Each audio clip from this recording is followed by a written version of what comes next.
Hello everyone, today's a special edition of Tank Talks because we need content and we're going Chinese New Year plant shopping. So follow me to a festive plant buying trip for our Chinese New Year festive period. Right this way. There aren't usually this many cars here, but I also noticed that if you park at the side of the road during this period, they just give you a little warning slip, but they don't fine you. Hopefully that continues. It shows a more compassionate side of our law enforcement.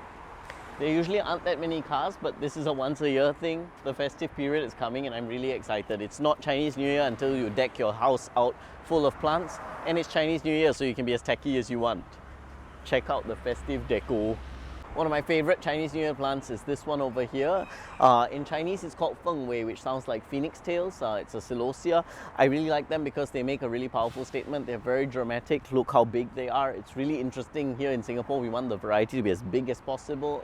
In a lot of places in Europe and America they want these compact varieties, but nothing is as grand as this. They come in red and yellow and a few other colors as well, and nothing says Chinese New Year more than this, and perhaps maybe oranges.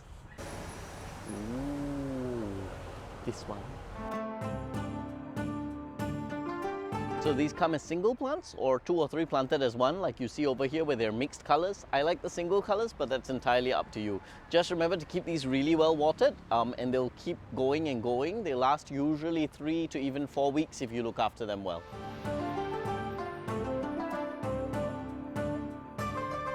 My favorite thing about the Celosias is the good value they represent. They last such a long time and they're usually under $20 or $30 at the very most per plant, and they're just so massive. All you need is 2 by a front door and they make a really good statement. Wow, we're here at Kuang Ki Flower Garden. I've been coming here since I was a child for, so like 25, maybe even 30 years.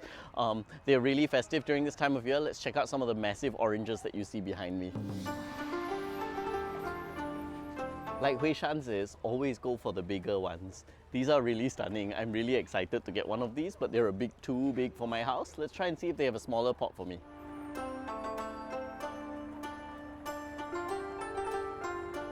Another Chinese New Year favorite is another variety of Celosia. This one here has got these crested heads. They look like brains, but they're called coxcombs. I really like them. The majority of them would be in red like you see in front over here, but every now and then you do see some yellow and even this kind of fuchsia purple color. So if you have kids in school, you really have to get this because it'll make their brains go big and red and do well in exams, of course. A nice innovation is these camellias. They call them 4-season camellias, but they mainly bloom in the summer months, which is great because we only have summer here in Singapore. They've bred a summer flowering camellia, which was newly discovered with the Japanese varieties, which gives you these large flowers over here, the double petals, and they do flower all the time. They were bred in China, but they do flower in summer, and I've got some in my house from the previous year that occasionally throw out blooms. One thing this nursery does really well during the New Year is the orchids. Orchids are a symbol of spring to the Chinese, and they bring in really many varieties. So these really colorful ones are the cymbidiums. I like most of the orchids for Chinese New Year because they last a really long time and ensure that you'll have lots of color for your visitors, and they'll live on as plants after that as well. And you can bring them to bloom in years to come. The Phalaenopsis orchids make a fantastic gift. They're already done up, decorated festively just for Chinese New Year, and they last for a long period of time. And you know what happens is after that, a lot of people think they won't bloom, but in Singapore, if you tie them outside under a tree and give them the bare minimum maintenance, they'll flower usually 6 or 8 or 9 months later, and the flowers will last a good 2 or 3 months. They also make low maintenance things, good for bathrooms and hotel lobbies and things like that, because they only need watering once a week. Lots of people buy Phalaenopsis with lots of tight buds on them, but I wouldn't do that. The very, very tight buds sometimes fail to open due to the change in environment. I would get them 75 to even 90% fully open. The flowers last a long time, and you'd want them to have as much color as possible for the festive period rather than showcasing a bunch of buds. I would really go for very blooming ones because it's just 2 weeks away to Chinese New Year. Nothing says Chinese New Year more than oranges. This is yet another variety. I personally don't like these so much because most of these come in a really large size and I can't put them at home. But if you can afford them in terms of the space, nothing makes a grander statement. Okay, when I was a child, this was what we used to get at home for Chinese New Year. So these are calamansis, also called 4-season limes, and they were grown, just like this specimen, in Johor. These plants take a while to turn yellow. They actually get yellow when they're exposed to cooler temperatures. So they live down in Johor once they're growing, and for a month and a half to 2 months before Chinese New Year, they go up to the Cameron Highlands or to Genting Highland, where they get to turn a little bit yellow. So if you take one of these home, they'll turn a little bit more and more yellow as Chinese New Year approaches. And the best part is you can eat the fruits, or you can wait for it to grow new ones and then use that in sambal belacan. I'm always so impressed at how the growers are able to make the plants really literally dripping with fruit. There are just so many fruits on this tree, it feels like there are more fruits than there are leaves.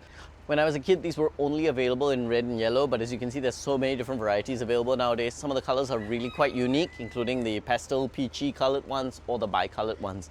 I noticed this year there's lots of double petal ones as well, which is really nice. They look a little bit like tiny roses.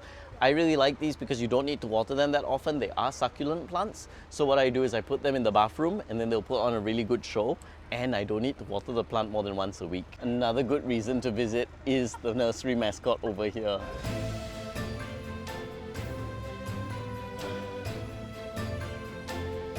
If you find any of the citrus in bud, carrying these little white buds on them, it'll make a really nice touch for Chinese New Year. So not only will you have the fruits on them, just like on this kumquat over here, but the scent of the flowers as well, which is really a refreshing scent, and it's really nice reminder of springtime.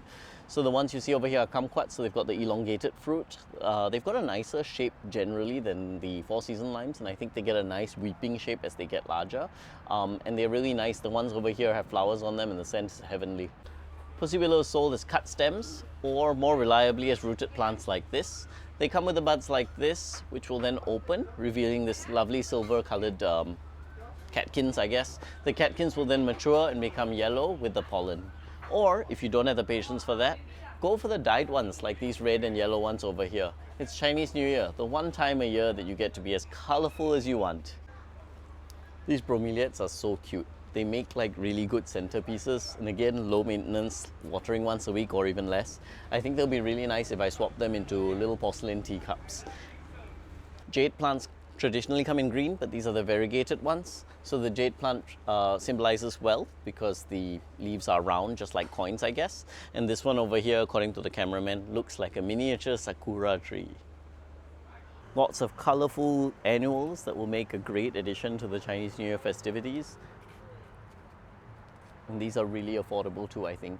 Citrus are everywhere this year, in all sorts of different sizes, shapes, but not colors. All the colors represent gold, which is why the Chinese are so obsessed with them for Chinese New Year. So here you can see them in all sorts of shapes and sizes. Just get one that suits your house. Scale is the most important thing. Our house is quite small, so we'll be stuck with something small. So check out Guangqi Flower Garden for all your Chinese New Year plant needs, or just to soak up the atmosphere. They open until late and the lights are pretty.